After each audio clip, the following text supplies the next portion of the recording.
And so gagawa po tayo ng susi ng doorknob. Lahat po ng susi niya ay nawala.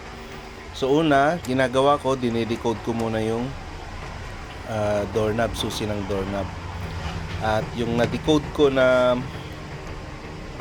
code ng susi, ilalagay ko dito sa application, mobile app ng key cutting machine ko.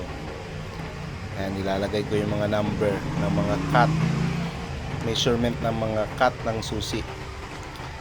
Ayan, so nailagay na lahat. So proceed na tayo sa key cutting. Ayan, so yung machine ko na yan ay ang pangalan niya ay 2M2 Magic Tank key cutting machine. So automatic na po niyang ika-cut yung susian ng doorknob. So hintayin na lang natin na i-cut niya. Fast forward natin.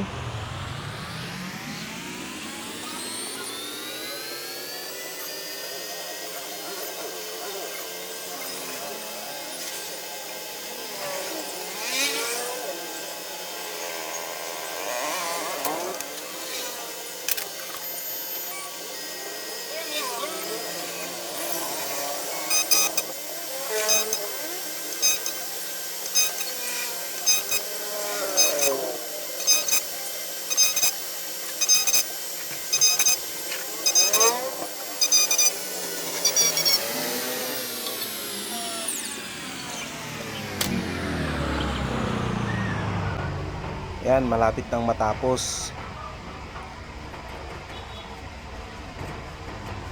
Linisan lang natin. Ayan, so tanggalin na natin yung susi at subukan natin kung gagana siya sa doorknob.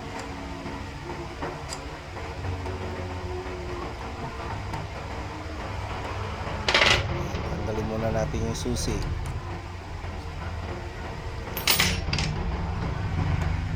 Ayan na.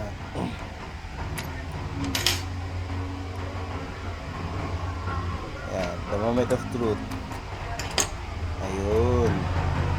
Swabing-swabe yung susi. Napipihit niya ng maayos. Ayan. So, ganun lang. Gumawa ng susi ng doorknob. Thank you sa panonood. Please like and share my videos.